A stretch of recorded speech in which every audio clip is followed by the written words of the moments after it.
시청자 여러분 안녕하십니까. 신은식 장군 나오셨습니다. 1부에 이어가겠습니다.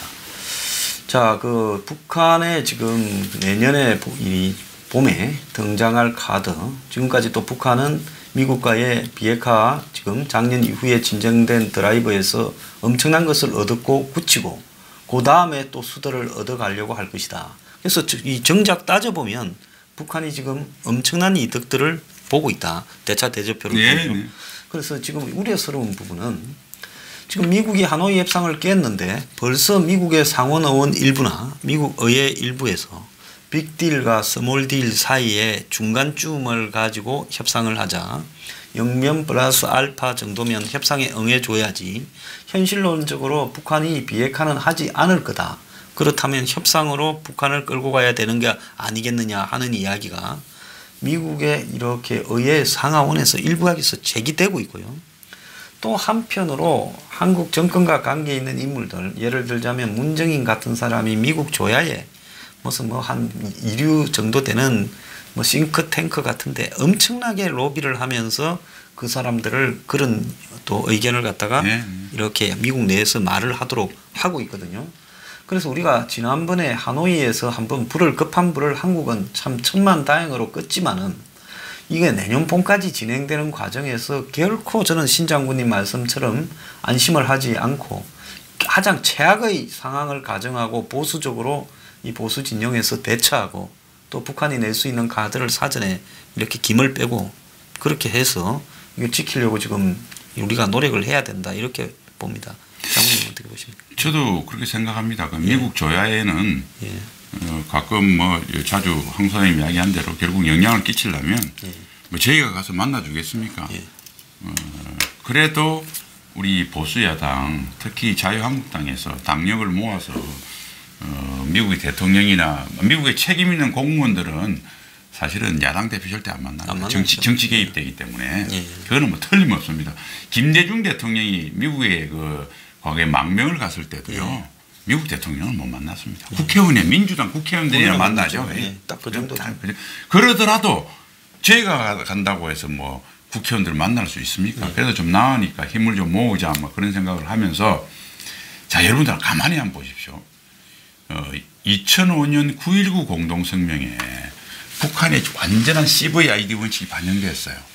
조선인민민주주의공화국은 모든 핵무기와 핵계획을 폐기하기로 하였다. 이에 따라 미국은 북한을 공격하거나 침략하지 않기로 하였다. 대한민국은 핵무기를 반입하거나 배치하거나 농축 이랬죠.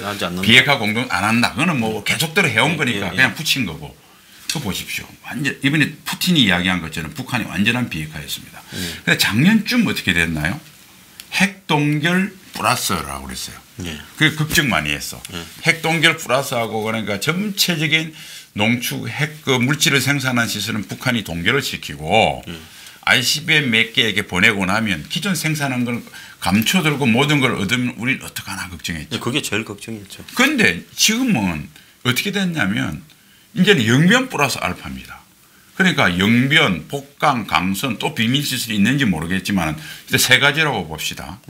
그러니까 핵동결을 부분 핵동결 플러스 알파는 완전 핵동결입니다. 그것도 완전 핵동결인지 복강인 한계를 받는지 그러니까 과거에는 더 이상 핵은 절대 생산 못하게 하고 기존 생산됐던 것 중에서 미국을 위협하는 것 정도 내려놓으면 북한을 원하는 평화협정부터 다 준다라가 작년까지 화두였는데 올해는 얼마나 진일보했냐면 북한이 1년에 예를 들면 10개의 핵무기를 생산하는 건데 김정은이는 2개만 안 하고 8개는 생산할 때니까 내가 이거로 모든 걸 퉁치자 한 거 아닙니까? 그런데 지금 영변 플러스 알파는 10개 생산하던 것을 5개 내지 6개는 줄이고 4개 정도는 생산하겠다 가지고 퉁치겠다는 겁니다. 그러니까 핵 동결도 안 되는 거예요, 이제. 그러니까 이거 가지고 미국이 받아주겠다고 되는 겁니다, 지금. 미국이 트럼프 대통령이 했다는 게 아니고 그런 말들이 조야에서 솔솔 나오고 있습니다. 그러니까 여러분들 안심할 때가 아닌 게 북한이 정말 우리 사투리로 택도 없는 주장이라고 하는 것이 시간이 지나면 택이 있게 된다는 겁니다. 예. 그러니까 그리고 북한이 미국이 처음 주장해서 계속 우리가 끊임없이 온 사방으로 교란시키고 한국을 그러니까요. 시켜서 흔들면 미국도 조금씩 후퇴하더라라는 걸 또 미국의 민주국가라는 그 시스템의 한계에서 또 미국의 이 대통령이 가지고 있는 정치 4년 임기 이런 부분 속에서 또 중간 선거라는 부분 속에서 미국도 흔들리더라. 이 너무 잘 알고 있는 것 같아요. 그러니까 이제 계속해서 이 사람들은 그 뭐 대를 물려가면서 미국을 수십 년 다뤄봐서 예. 미국이 정치 환경에 도달하면 어떻게 변한다는 걸 알고 네. 그다음에 이제 트럼프 대통령은 공화당 출신 중에서 조금 특이한 분이긴 한데 공화당은 그래도 대개 완전한 비핵화에 가까운 성격들이 소위 비핵화에 대해서 조금 무게가 있던 정당이었고요. 민주당은 기본적으로 비확산입니다. 그렇죠. 자 보십시오. 북한이 미본토를 위협한 ICBM이 없을 때는 미국에 대한 위협은 북한이 확산만 안 시키면 위험이 없습니다. 그렇죠. 뭐 북한이 그런데 ICBM이 되니까 이제 날아갈 ICBM 수 플러스 확산이 두 가지가 예. 있었거든요. 그래서 민주당도 ICBM에 관심을 가진 거예요. 그런데 기본적으로 민주당은 비확산주의자입니다. 예. 군축 비확산이 예. 주인 거예요. 그러니까 이거는 민주당이 지금 강경하게 된 것은 트럼프 대통령을 반대한다고 국내 정치적 수요 때문에 갑자기 강경한 것처럼 보였는데 이거는 민주당의 본질이 있다는 겁니다. 그러니까 이제 이 말을 좀 길게 드린 것은 지금 이거 시간이 지나면 지나서 북한은 알아요.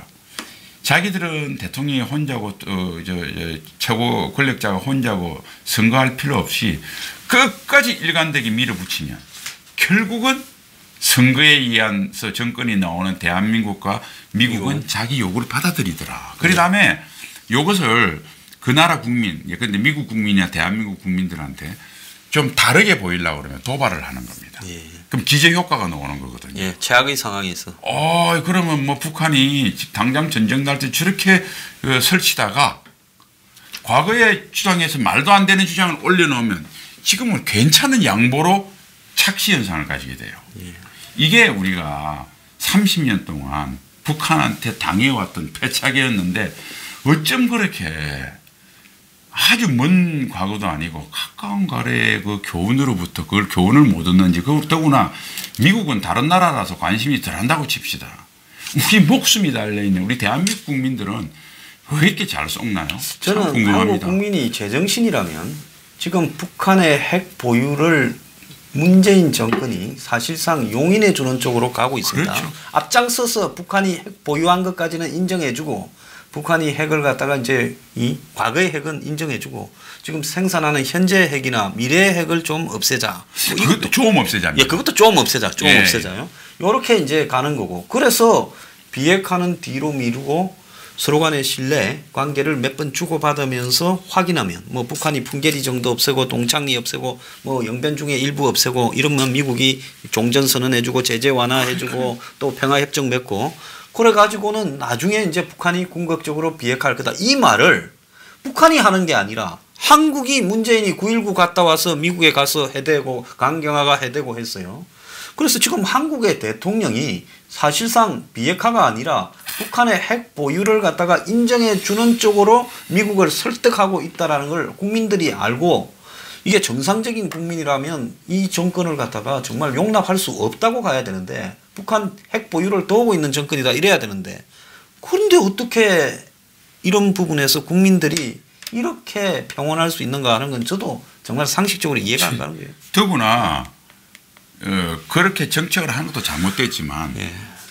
더 놀라운 것은 그렇게 됐으면 북한이 핵 보유가 되면 우리가 뭐 핵은 가지지 못하도록 미국의 핵을 가지든지 아니면 미국의 핵우산의 신뢰도를 높이든지 아니면 재래식 수단으로 산출 체계를 더 발전시키든지 그다음에 재래식 전략이나 더 단단하게 하든지 그다음에 우리가 혹시 북한의 위협에 대비해서 국가 총력전 체제를 갖춰서 지금 검경 수사권이니 이런 것처럼 우리 이 치안을 허무는 이런 정책을 하면 안 되거든요. 예. 문제는 적은 이렇게 하면서 아군은 해체하고 그대로 있는 게 아니라 해체를 하고 있으니까 도대체 문재인 대통령이 꿈꾸는 경험해보지 않은 나라는 뭘 지향하는 건지 저도 진짜 모르겠어요. 대한민국 안보를 일방적으로 사전에 먼저 해체해서 옷을 벗어버리는 나라 뭐 이런 것 같은데요.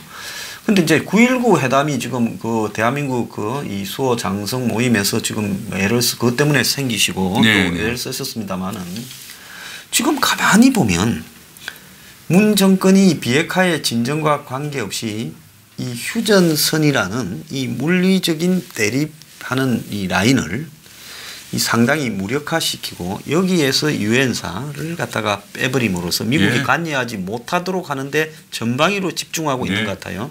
그래서 그게 지금 4월 27일 날 뭐 개방한 저기 고성에 DMZ 무슨 관광 무슨 특공연대가 이 관광객을 앞뒤로 이렇게 에스코트 하면서 방탄복 헬멧 쓰고 적을 관광한다. GP, GOP까지 말도 안 되는 일이라고. 저게 근데 한 개가 아니라 철원에 파주에 한다.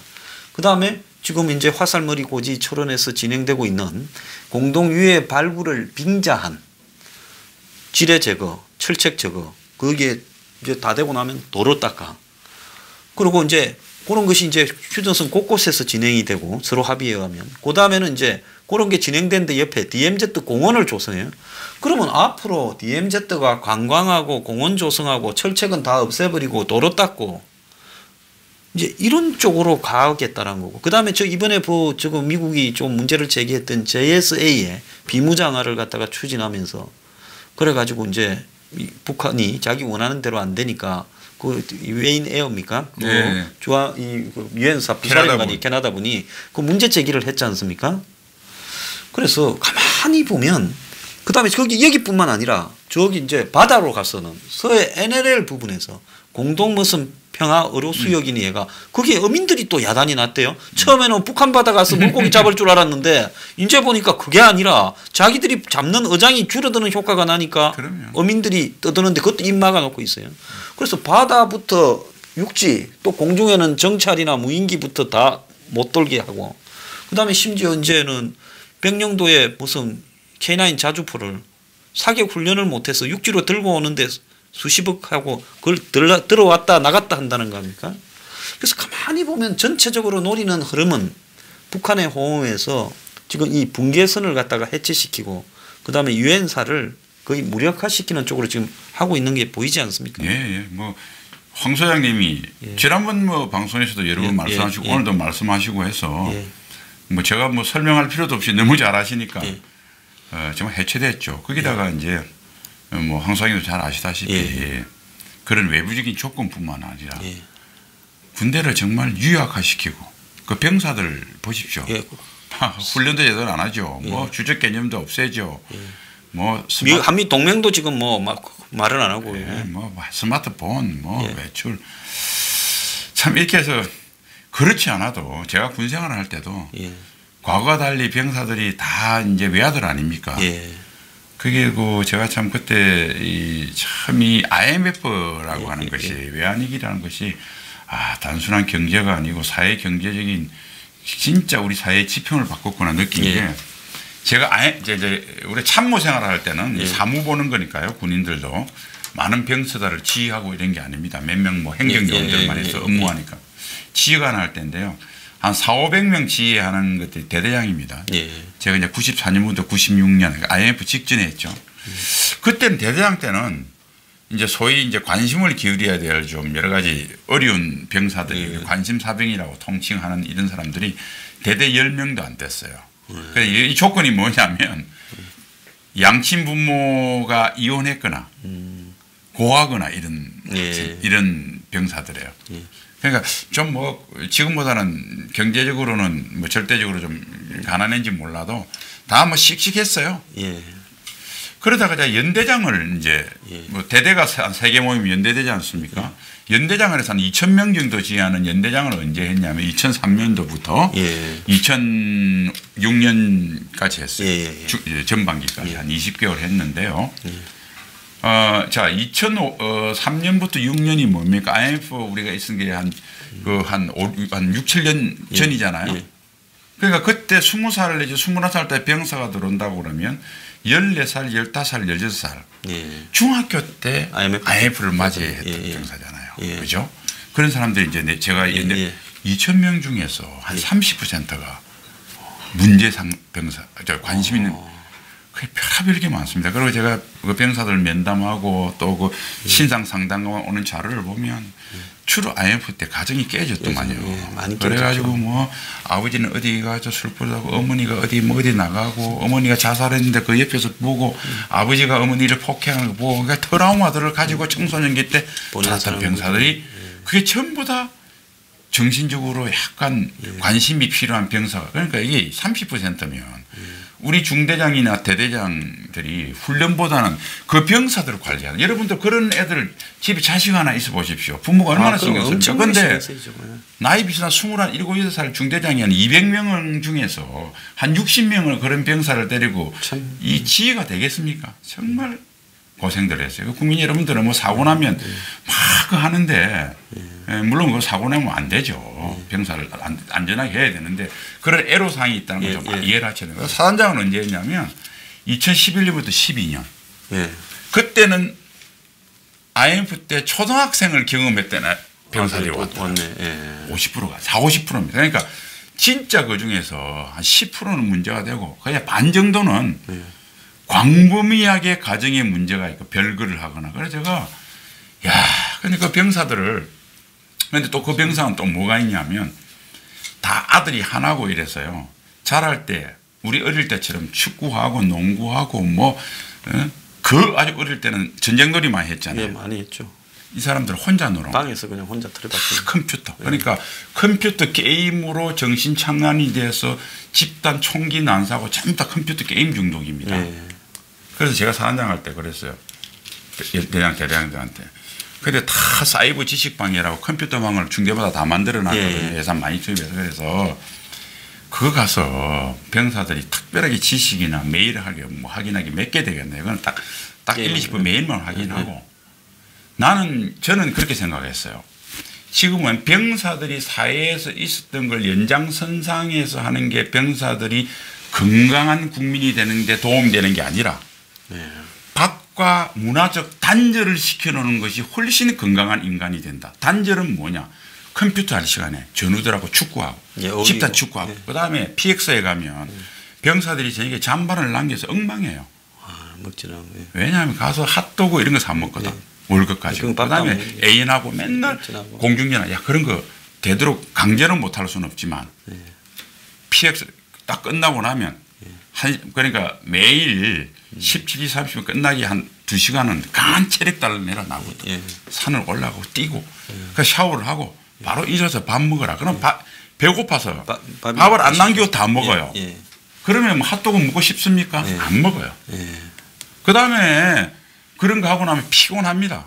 또 네오만에서 또 이게 지내고 그러면 자고 푹 자고 훈련 열심히 하고 그다음 네오만에서 또 자기가 이렇게 하면 병사가 건강해집니다. 거기에서 진짜 어울림을 배우는 거거든요. 우리가 애들 하나가 제일 문제가 반사회적 경향이 뭐냐면 남들과 어울릴 줄 모르는데 모든 문제가 배려가 없고 이렇게 된 거 아닙니까? 그러면 군대에 왔을 때만 해도 단체가 뭐고 협동이 뭐고 그걸 고쳐가는 거죠. 그렇죠. 그리고 컴퓨터하고 밖에 나가서 뭐 이렇게 하는 게 아니라 진짜 삼시세끼 우리 그 전통적인 밥 있잖아요. 된장하고 참 먹고 정말 전우들하고 뛰면서 가난하고 뭐 이런 다 인생을 나눠가면서 그래서 나오는 그 건강한 생각이 우리 대한민국 미래를 바치는 허리가 되는 것이지. 아니 사회에서도 그러면 컴퓨터하고 게임에서 그 반사회적인 경향인데 군대에 와서 그것을 권장한다는 게 말이 됩니까? 그래서 제가 그렇게 바꿨더니 제 금방 이야기인데 우리 제가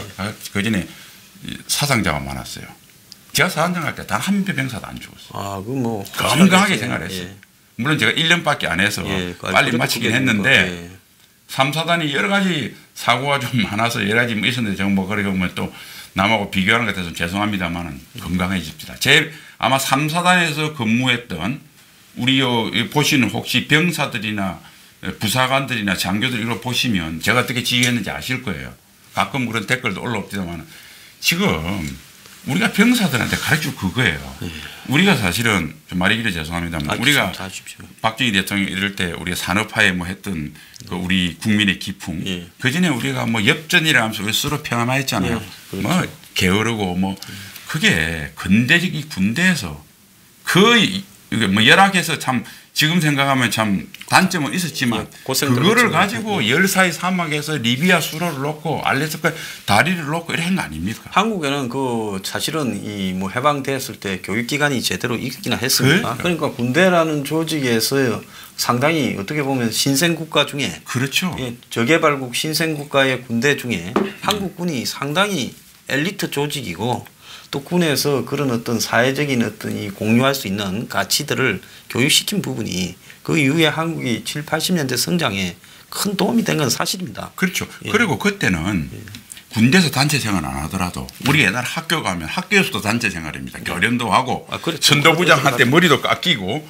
집에 오면 형들이 있어가지고 아버지하고 형들이 아버님만 우리 집에도 딱 그 달걀 후라이를 혼자 드셨는데 그거 달걀 후라이 당연히 손 못 대고 그러니까 집단 생활을 군대 가기 전에 다 하고 가서도 또 가르쳤는데 지금은 지금 그거 가르쳐야 되는 거 아닙니까? 이 보시는 혹시 여성 그 시청자들 아들 군에 보내면 아들 그렇게 인간 되겠습니까?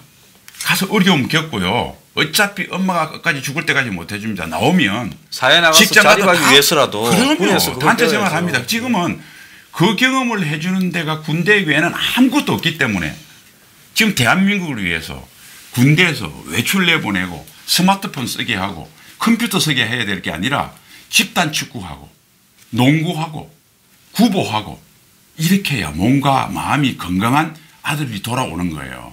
그걸 안 하는 것은 우리 아들 장래를 망치고 대한민국을 망치는 길입니다. 그러니까 그것을 권장해서 군대를 해체시키는 문재인 정부의 정책은 국방을 허무는 것을 넘어서 우리 아들의 미래를 해친다. 이게 좀 생각하시고 좀 깊이 느껴주시면 감사하겠습니다. 굉장히 좋은 말씀을 하셨는데 어차피 군대에 있으면 세월은 보내는 건데 지금 대부분 혼자 아들의 외아들의 그리고 또 사회적으로 고립돼서 희끄꼬머리 성향이나 은둔의 외톨이 성향이 있고 사회성이 다 떨어지는데 그런 상황에서 군에서조차도 그걸 고치지 못하고 직장으로 가게 되면 또 직장에 취업을 했다가도 직장에 적응을 못해가 요즘 또 얼마나 그만두고 그냥 이렇게 아르바이트로 살아가는 이런 이 젊은이들이 많지 않습니까?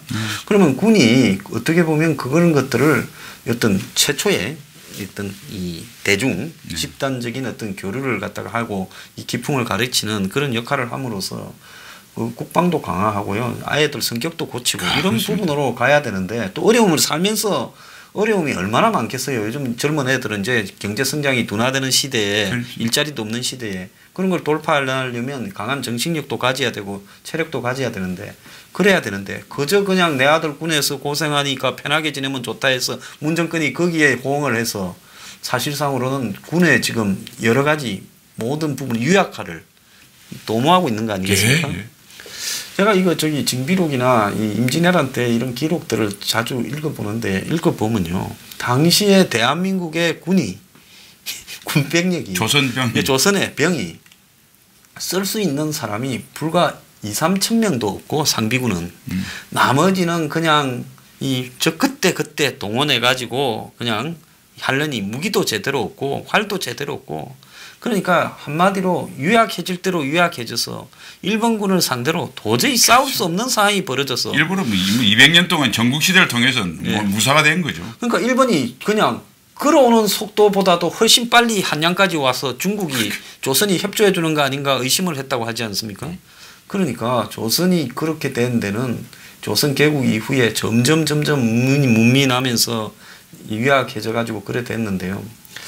지금 이 군에서 벌어지고 있는 게 이제 병사들을 그 부분도 맞지만은 저 군의 후배 되시는 장성들이나 이 군의 이 허리라고 할 이 장교들 그래서 지금 보니까 제가 대충 보니까 한 20만 명 되더라고요. 직업군인이요. 그런데 뭐 그분들도 다 직업인이라는 걸 인정을 합니다만은 지금 문 정권이 이렇게 한국의 국방을 해체해 가는데 어떻습니까? 군에 계신 분들은 그냥 그게 직업이라고 생각해서 별 저항을 느끼지 못하고 그런 겁니까? 현재로 봐서는 뭐 제가 쏙쏙 들이 마음은 모르지만 저도 입장이 그러니까 과거에 부하들하고 이제 통화를 하기 솔직히 말씀드리면 그 사람들이 부담스러울 거 아니에요. 그래도 뭐 스스로 연락이 오는 사람들은 제가 전화를 받고 그렇죠. 그것도 막 전역하면 또 덕 달같이 저한테 연락이 와서 얼마 전에 그렇죠. 같이 뭐 부부동반 식사도 제가 좀 노고도 좀 격려하고 했는데 황 소장님 말씀처럼 뭐 이런 겁니다. 우선 정부가 정치가 정치의 수단으로서 군사라는 것은 뭐 그거는 학문적으로 맞는 이야기고요.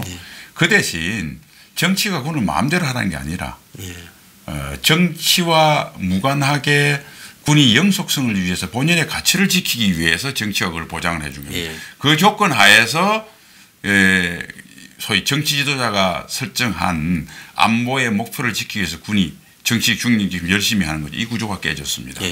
그러니까 참 특이한 경우인데요. 예를 들면 어떤 정치 지도자는 뭐 국방에 덜 신경 쓰는 사람이 있고 더 신경 쓰는 사람이 있고 뭐 그런 거는 좀 유형마다 틀려요. 그러나 국방을 애써서 약화시키려고 노력하는 우리가 정권을 만난 것은 초유의 사태입니다. 그렇죠. 첫 번째 그게 문제가 되고요. 한미동맹도 흔들고 자주국방태세도 흔들고. 두 번째가 이러한 정치적 욕구에 정치적인 어떤 경향에 맞추어서 우리 군의 고급 간부, 제일 역량은 고급 간부, 중급 간부, 하급 간부로 따지면 이 군은 상명하복이나 이 지위가 어느 공무원 조직보다 강하기 때문에 이거는 윗물이 맑지 않으면 아랫물이 맑을 수가 없어요.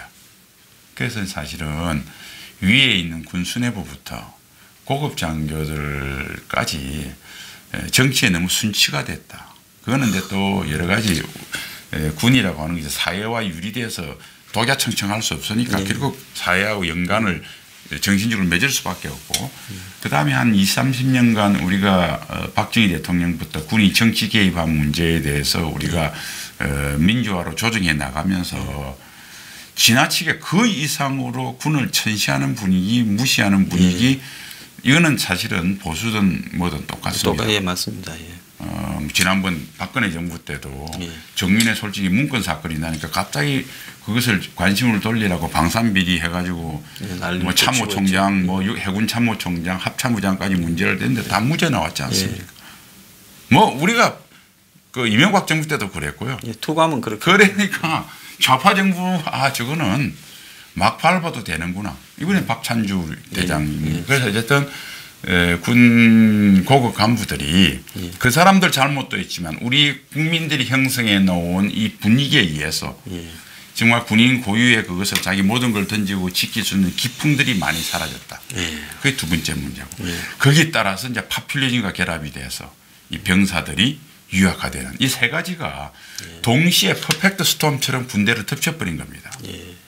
거기다가 또 다른 축인 한미동맹한 연합훈련도 거의 사실상 중단이 되고 흔들려버리고 그러니까 지금 우리 국방은 어디 우리 안보는 어디 기댈 데가 없는 상태가 됐어요. 진짜 완벽 폭풍이란 게 이런 건구나 할 정도로 제가 느낍니다. 그래서 참 이거는 제가 이제 일단은 뭐 이 당장 급한 거는 당장 우리가 정치적으로 문재인 정부가 저런 정책을 할 수 없도록 우리 국민이 여론의 힘으로 제동을 걸어야 되겠지만 만일 정상적으로 우리가 정권이 성격이 뭐 문재인 정부가 정책을 바꾸든지 또 다른 우리가 바람직한 애국 정권이 들어서든지 하더라도 이 문제에 대해서는 정권만 잡았다고 끝나는 게 아니라 어차피 우리는 세계에서 가장 강력한 살벌한 동북아시아에서 살아가야 됩니다. 다시 재건축할 필요가 있어요. 안보, 국민의 의식부터 우리의 모든 문화까지 그다음에 그 외에 뭐 하드웨어 바꾸는 건 말할 것도 없고 전반적으로 이제 재건축을 할 때가 됐다 뭐 그런 생각까지 합니다. 트럼프 그 책을 읽어보면요. 공포나 이런 화염과 분노 이런 책을 읽어보면 거기 보면 어떤 게 나오는가 하면 트럼프가 제복을 입은 장군들을 그렇게 동경을 했대요. 그래서 이제 장군들을 등용해서 비서실장에 뭐 또 뭐 NSC 보좌관에 뭐 국토안보부 장관에 국방장관에 이렇게 하는데 그래서 장군들을 이제 면접 보기를 좋아했다고 합니다. 그 자리에. 그런데 장군들을 한번 겪어보고는 맥마스터는 트럼프를 가르치려고 하고 존 켈리는 트럼프가 뭐 한국군 빼라니까 말도 안 되는 소리라고 하고 달라들지. 그리고 문서 FDA 하는 게 숨겨버리고. 매티스는 또 트럼프가 뭐 북한하고 딜 칠라니까 그게 아니고 계속 제재와 이런 걸 통해서 가야 된다.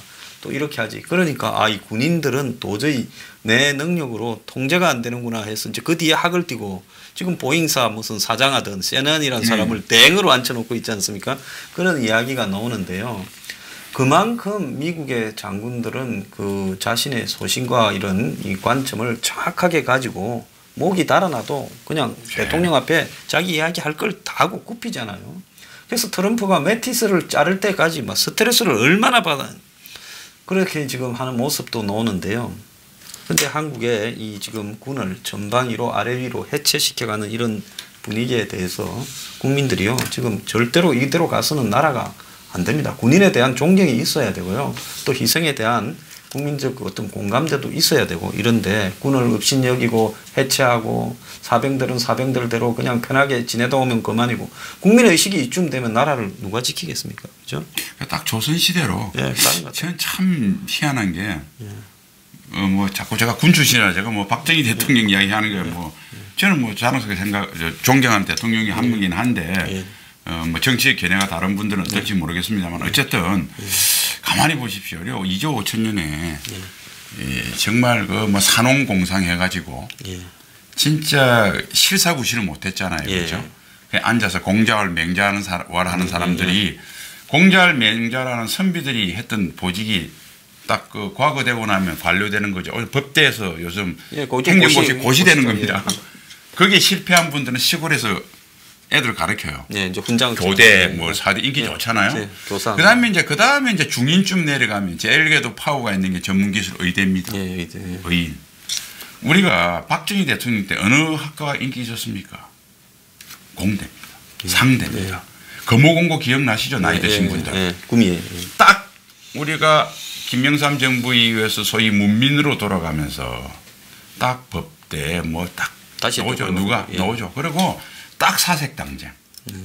그러니까 국가이익이나 국민의 안중은 상관없이 당리당략에 의해서 합니다. 그래서 제가 이걸 보면 상무정신하고 제가 물을 왜 미국이나 이런 나라 다 상무정신이 있잖아요. 조지 워싱턴부터 군인 출신이. 트럼프도 하도 남봉꾼이라서 아버지가 군사학교 보내서 그러니까요. 고등학교로 군사학교 나왔지 않습니까? 자, 군인은 생각이요. 적을 외부에서 찾습니다. 외부에서 찾아요. 외부지향적이에요. 첫 번째가. 두 번째는 군인은 말로도 물론 악유를 할 수 있지만 싸워보면 결론이 나와요. 너하고 나하고 칼싸움 한번 해보자. 순위가 정해집니다. 그리고 방책 적하고 붙어서 이긴 사람의 계획이 최고 계획이에요. 자, 이론은 말이죠. 내부지향적입니다. 외부하고 상관없어요. 내 이론이 당신한테 이겨야 권력을 잡습니다. 그 다음에 이거는 이론이 딸려서 졌다고 생각하는 사람이 없어요. 저한테 힘이 밀렸다고 생각하는 것입니다. 그러니까 말싸움이나 논리싸움에서 이김의 성패는 국내 내부의 권력에 좌우됩니다. 그러니까 철저하게 내부를 보고요. 보십시오. 외부의 적한테는 한없이 관대하고 또는 딜도 하는데 내부의 적한테는 3족 9족을 멸합니다. 아주 죽이려고 달라들죠. 지금. 이게 우리 조선조에서 갖고 온 문민 우위에 물을 천시하는 상무정신이 없는 나라들이 대개 그런 과정을 겪거든요. 지금도 마찬가지예요. 적인 북한에 대해서는 한없이 관대하고 우리 내부의 적에서는 정쟁을 얼마나 격하하고 시야 개념이 없어요. 끝까지 더 적폐를 청산한다고 그제 그랬지 않습니까? 그러니까 조선시대도 요시다 관계에서 이순신 모함하지 않습니까? 그러니까 지금 내가 미국하고 손잡는 게 다음 선거에 유리하냐 북한하고 손잡는 게 유리하냐 그게 더 중요하지. 어느하고 손을 잡고 누구를 직후로 하고 누구를 친구로 하는 것이 국익과 국민한테 좋으냐는 후훈이나 아예 없는 겁니다. 조선시대로 돌아갔어요. 그러니까 우리 자랑스러운 5천년 민족사의 가장 성취가 이루어졌던 대한민국 화폐에 대한민국을 세운 사람 하나도 등장 안 하고 신사임당 제 뭐 선조입니다. 신사임당 이황 뭐 율곡 우리가 조선시대 화폐입니까? 아니 돈도 어느 나라가 미국도 조지 워싱턴이 1달러 있잖아요. 그러니까 대한민국은 없는 거예요. 조선으로 돌아갔습니다. 조선의 끝이 뭡니까? 식민지입니다. 그리고 상황을 19세 말처럼 지금 조성해 나가고 있습니다. 그런 환경도 조성됩니다. 국민 여러분 조선시대로 돌아가고 싶어요? 그래서 일제 식민지가 아니고 이번에 중국 식민지 되고 싶습니까? 정신 차려야 됩니다. 정말 훌륭한 말씀 하셨다고 봅니다. 오늘 감사드리고요. 그 아까 이 신원식 장군님의 대한민국 수호 장성 모임에서 하는 장군호 서리 유튜버 많이 좀 이렇게 봐주시기 바랍니다. 그래야 이 국민들도 의식 계몽이 되니까요. 제가 나중에 제 커뮤니티에 이 연동시켜서 걸어놓겠습니다. 많이 좀 보시기 바랍니다. 오늘 감사합니다. 감사합니다.